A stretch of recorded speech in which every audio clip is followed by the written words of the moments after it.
이사야 9장 1절로 7절 말씀까지 보았습니다. 이 말씀을 가지고 흑암의 땅에 빛이 비치도다 라는 제목으로 말씀을 증거하겠습니다. 우리는 좋은 소식을 듣기를 원합니다. 그렇지만 이 세상에 살아감에 있어 안타까운 소식들을 접하게 되고 그로 인하여 슬픔과 비탄에 잠기게 되는 경우가 참 많습니다. 지금 우리는 이 도시에 일어난 안타까운 소식을 우리가 접하였고, 그리고 직감적적으로 다 연관이 있는 사람들입니다. 안타깝게 목숨을 잃어버리신 분 중에는요, 목사님이 두 분이 계십니다. 권사님도 계시고 성도님도 계십니다. 또 여러분의 이웃, 여러분과 같이 대화를 나누고 함께 울고 웃었던 그런 분이 계실 것입니다. 이로 인해서 안타까운 마음을 금할 길이 없습니다. 말로 다 표현하기 어려운 심정입니다. 합동 빈소에 갔다 왔는데요, 29명의 그 영정사진이 걸려 있고요, 한 분은 그 사진 대신에 국화꽃 사진이 거기에 걸려 있더라고요. 한 분 한 분 뵙는데, 목사님 전에 돌아가신 목사님 중에 한 분은 제가 아시는 분이고, 또 젊은 목사님은 제가 뵙지 못했던 분이에요. 그 모습도 보이고 연세 드신 어르신도 보이고 한참 일할 나이에 그러한 분도 보이시고, 또 앳된 학생의 사진도 그 가운데 있었습니다. 참으로 안타까운 심정이고, 어찌해서 이런 일이 일어나는가. 또 시간이 지나가면서 그 원인이 밝혀지고 또 아쉬운 부분이 드러나는 가운데 우리의 마음은 더 안타까운 것 같습니다. 조금 더 일찍 서둘렀으면 그렇게 많은 희생자가 나오지 않았을 터인데 왜 그랬을까? 왜 그런 조치를 취하지 않았을까? 이런 물음들이 계속 나오고 자동적으로 떠올릴 수밖에 없는 그런 상황들입니다. 그러나 말로 다 표현하기 어려운 안타까운 마음이지만, 그렇지만 거기에 머물러 있을 수만은 없습니다. 그것이 답은 아니죠. 그러기에 오늘 이 본문의 말씀은 우리가 들어야 될, 우리가 정말 지금 이 시대에 이 상황 가운데 꼭 귀를 기울여서 들어야 할 필요한 말씀인 것입니다. 먼저 이 말씀을 통해서 우리는 무엇을 깨닫습니까? 고통 중에 우리를 돌보시는 하나님을 깨닫습니다. 이 땅의 고통은 우리의 죄와 그 가운데 있는 인간의 이 연약함, 이 유한함을 그대로 보여주는 것입니다. 본문에서 그것을 흑암에 비유하고 있습니다. 캄캄한 가운데 어디로 가야 될지 알지를 못해서 이리 부딪히고 저리 부딪히는 그 모습, 헤매이는 모습, 그것이 바로 우리 주변에 일어나고 있는 일들입니다. 우선 우리는 이 모든 일을 통해서 우리 자신을 돌아보는 계기로 삼아야 될 줄로 압니다. 누가복음 13장 3절과 4절 말씀에 예수님께서 실로암에 있는 망대가 무너져서 18명이 죽은 일이 있어요. 그 사건이 예수님 귀에 들렸어요. 사람들이 예수님에게 이것에 대해서 어떻게 생각하십니까? 라고 물었던 것 같습니다. 예수님께서는 무엇이라고 말씀하셨는가요? 누가복음 13장 4절과 5절 말씀을 보니, 또 실로암에서 망대가 무너져 치여 죽은 18사람이 예루살렘에 거한 다른 모든 사람보다 죄가 더 있는 줄 아느냐? 너희에게 이르노니 아니라. 너희도 만일 회개하지 아니하면 다 이와 같이 망하리라.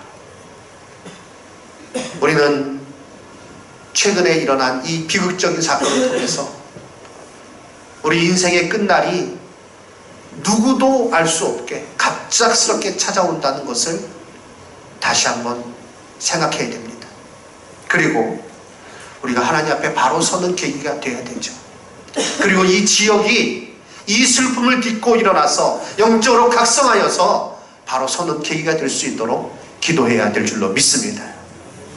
유족들을 위해서 기도해 주시고 그들을 위로해 주시되 오늘 들려지는 이 말씀을 통해서 위로하시는 우리 성도님들 되시기를, 저와 여러분 되기를 주님의 이름으로 부탁드립니다. 그리고 이렇게 우리는 우리 자신을 돌아보는 계기로 삼을 뿐 아니라 우리는 이 일을 통해서 오직 우리의 유일한 소망은 바로 하나님께 있다는 것을 확인해야 됩니다. 우리가 하나님을 소망해야 하는 이유는 구원하실 분은 오직 하나님 한 분뿐이요, 또 하나님께서 고통 중에 있는, 어두운 가운데 있는 우리를 돌보신다고 약속해 주셨고 그것을 성실하게 이루시는 하나님이시기 때문에 그렇습니다. 하나님의 약속을, 이 고통 가운데 슬픔 가운데 하나님의 약속을 붙드시기를 주님의 이름으로 축원합니다. 오늘 말씀 보면 옛적에 여호와께서 스불론 땅과 납달리 땅이 멸시를 당하게 하셨더니 라고 말씀하고 있습니다. 이 스불론과 납달리는요 어떤 지역인가? 주전 733년 아수르 침략 때 가장 큰 피해를 입은 지역이에요. 그 역사적인 사건을 돌아보며 그들의 피해에 대해서, 그들의 아픔에 대해서 흑암으로 비유하고 있고요. 그런데 하나님께서 이제 그 가운데 빛을 비추셨다는 것입니다. 계속해서 말씀하시기를 무겁게 맨 멍에와 어깨의 채찍과 압제자의 막대기를 주께서 꺾으셨다라고 말씀하고 있습니다. 이것이 이스라엘 백성들이 처한 상황이에요. 오늘 우리가 처한 상황이에요. 무겁게 맨 멍에 어깨의 채찍, 압제자의 막대기, 뭔가 모를 거대한 그 힘 가운데 신음하고 고통당하고 젊은이들은 절망하고 그런 모습을 보이고 있습니다. 그런데 하나님께서 그것을 꺾으시되 미디안의 날과 같이 하셨다라고 말씀하고 있습니다. 미디안 하면 누가 생각납니까? 기드온이 생각납니다. 미디안을 물리칠 때 300명의 적은 군사로 그 미디안 대군을 물리쳤어요. 놀라운 승리죠. 하나님께서 그렇게 이스라엘 백성들 자신의 힘으로는 이 멍에를 벗을 수 없고 그 압제자의 막대기를 꺾을 수 없는데 하나님께서 그것을 꺾어버리신다는 것입니다. 해결해 주신다는 거죠. 군인들의 군화, 피 묻은 옷을, 그것을 불에 넣은 섭과 같이 그렇게 살라버리겠다라고 말씀하십니다. 이 당시에 보통 군인들은요 맨발로 전쟁을 했습니다. 그런데 군인들의 이 군화는 무엇인가 하면 기병들은 가죽으로 된 신발을 신었다는 것입니다. 그러니까 그 강력한 군대의 그 힘을 말하는 거죠. 그 가운데 고통당하고 있는 자들. 요즘도 군합발에 짓밟혔다 뭐 그런 표현을 쓰지 않습니까? 그 군인들의 신발, 군화, 그리고 그들의 피 묻은 옷, 군인들의 피 묻은 옷, 이것은 무엇인가 하면 그 당시에 이 군인들이 전쟁을 치르면서 어떤 일을 했는가? 어느 지역에 가서 거기서 적군을 물리치잖아요. 그러면 그 피를 옷에 묻혔어요. 일부러 공포를 심어주기 위해서 다리에 무릎까지 그 피를 적시고 그리고 다음 진격지를 향해서 나갑니다. 그들의 옷에 피가 묻어 있는 거예요. 그들의 다리에 피가 묻어 있는 거예요. 그리고 거기 가서 또 전쟁을 합니다. 그런데 하나님께서 그것을 어떻게 하신다고요? 불에 섭같이 불 속에 집어넣은 그 지푸라기들처럼 다 살라버리겠다. 그것이 살라지겠다. 이 모든 것에 대해서 한 문장으로 표현하시기를 흑암에 행하던 백성들에게 빛이 비추고 빛이 비추어진 것으로 그들을 구원하시는 것을 이렇게 말씀하셨습니다. 그렇습니다. 고통 중에 있는 우리를, 절망 가운데 있는 우리를, 어두운 가운데 있는 우리를 하나님께서는 돌보시고 우리를 구원하시는 구원의 하나님이신 줄 믿습니다. 그러므로 우리는 이 암울한 일들을 통해서 그냥 거기에 머물러 있는 것이 아니라 오직 유일한 구원자 되신 하나님을 바라보는 신앙인이 되어야 됩니다. 하나님을 향하시는 우리 성도님들, 저와 여러분 되기를 주님의 이름으로 축원합니다.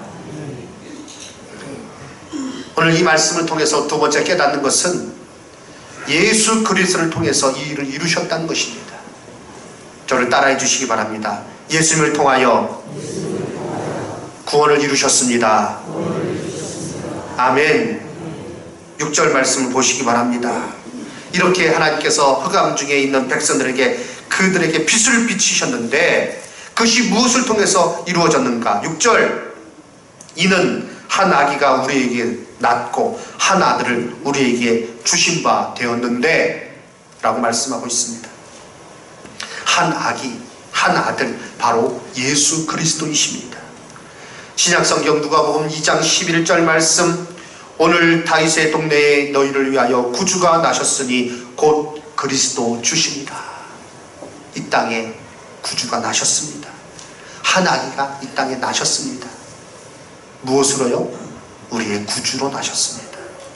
요한복음 3장 16절 말씀, 하나님이 세상을 이처럼 사랑하사 독생자 그 아들을 주셨으니 이는 그를 믿는 자마다 멸망치 않고 영생을 얻게 하려 하시니라. 그렇습니다. 고통과 어두움에서 헤매 있는 우리를 구원하기 위하여 예수님은 이 땅에 오셨습니다. 이사야 선지자의 예언대로 흑암에 있는 백성들에게 예수님은 빛으로 오셨고 그 빛은 바로 우리들의 생명입니다. 요한복음 1장에서 이것을 우리에게 명확하게 가르쳐주고 있습니다. 예수님은 육신의 몸으로 이 땅에 태어나셨습니다. 왜 이 땅에 오셨습니까? 왜 육신의 몸을 입고 이 땅에 오셨습니까?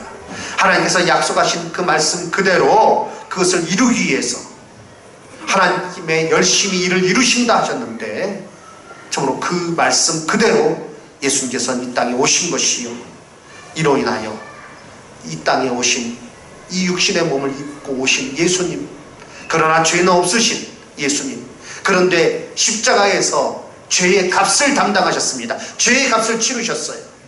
그것은 우리의 죄 때문입니다.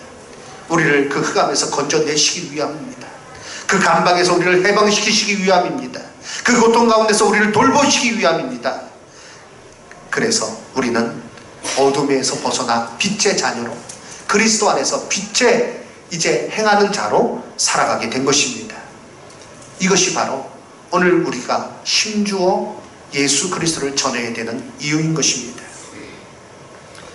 오늘 본문 말씀을 통해서 예수님의 이름을 우리가 알게 되는데 이 이름이 우리에게 더 소망이 되는 것입니다. 예수님은 기묘자, 모사, 전능하신 하나님, 영원하신 아버지, 평강의 왕이십니다. 이 모든 이름, 예수님의 여러 가지 그런 묘사한 이름이에요. 이것은 그리스도, 구원자를 가르치는 호칭인 것입니다. 기묘자는 무슨 뜻입니까? 기묘자, 인간의 모습을 넘어서 신성을 가지신 분이십니다. 예수님은 이 땅에 육신으로 태어나셨어요. 그러나 예수님은 참 하나님이시면서 참 사람이십니다. 영어의 기묘자는 원더풀입니다. 놀라우신 우리의 유일한 구원자 예수 그리스도이십니다. 모사가 되십니다. 지혜로운 계획을 세우시는 분을 말하고 있습니다. 우리를 위한 구원의 계획을 아버지께서 세우시고 예수님께서는 이 땅에 오셔서 그 구원의 계획을 이루셨습니다. 그래서 참된 우리의 지도자가, 구원자가 되신 것이죠. 전능하신 하나님 자신에 대한 호칭입니다. 영원하신 아버지, 자기 백성을 돌보시는 분을 말하고 있습니다. 예수님은 정말로 우리를 위해서 이 땅에 오셨습니다. 그것이 무엇입니까? 바로 우리를 돌보신다는 거예요. 어떤 사람은요, 이런 일을 당하면서 하나님이 우리를 돌보면 왜 이런 일이 일어나느냐, 그렇게 말한 사람이 있어요. 그러나 지금에 일어나는 이런 모든 안타까운 일들은요, 사람의 어떤 죄악의 결과예요. 해야 되는 줄 알면서도, 뭐가 아까워서, 또 뭘 지켜야 되는 줄 알면서도 그거에 대해서 남의 일이니까, 내 거 아니니까 그냥 자기 위주로만, 편리 위주로만 그렇게 자기의 욕심을, 자기만을 생각하면서 하다 보니까 이런 비극적인 일이 하나하나 쌓여서 벌어지고 마는 것입니다.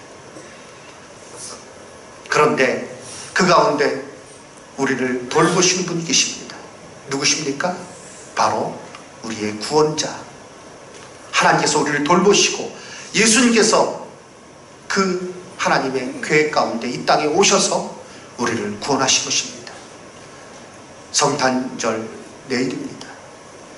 이제 성탄을 맞이하면서 이렇게 우리를 돌보시는 그런 영원하신 왕, 또 평강의 왕, 우리 그분의 통치로 우리에게 평화를 가져다 주시는 분이에요.